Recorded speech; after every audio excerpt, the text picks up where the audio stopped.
Hi guys, welcome back to my channel. I'm Naima and I'm officially enrolling you in my new series, Curious Curlies. It's going to be all about natural hair, how to style it, care for it, transitioning versus big chopping, what to wear at night, all the things, products, tools.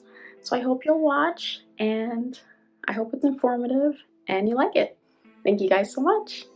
So having a regimen is very important. It's going to help you to make your hair healthy, maintain moisture, the strength of your hair if it's damaged. I'm going to show you a basic hair regimen of what products you should have to start out with.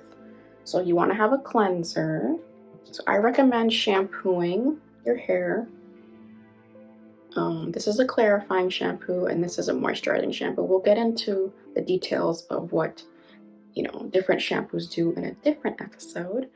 But in a sense, you want to have some sort of shampoo to cleanse your hair and scalp. You also want to follow up with some sort of conditioner, whether that be a rinse out conditioner or a deep conditioner. You want to gravitate more towards the deep conditioner versus the rinse out. You can use the rinse out if you're doing like a midweek wash or, but you want to try to deep condition weekly. But we'll get more into what each of these do in a different episode.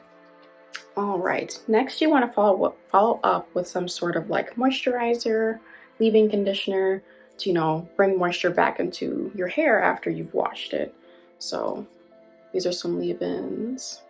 They do have spray leave-ins as well if your hair is more on the finer side. We'll get into what each leave-in does in a different episode. After you've moisturized your hair, you want to follow up with some sort of a styling product to set your curls.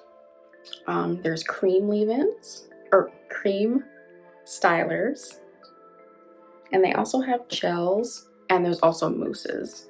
So we'll get into all what those stylers do in a different episode, but that's your basic hair regimen: shampoo, condition, moisturize, and style. Simple. Now, to figure out what your hair needs, you will have to play around with different products. Like I said, if your hair is more on the finer side, you're probably not going to want to use a heavy cream styler. Maybe you'll just want to gravitate towards a mousse. If your hair is thicker like mine, I do a cream styler and a gel because I like the moisture that the cream gives and the definition that the gel gives as well. So I use both, and that's okay for my hair because I have a lot of hair and it's very thick. So if you guys have any questions, please let me know. Don't forget to like, comment, share, and subscribe, and I'll see you guys in the next one. Bye.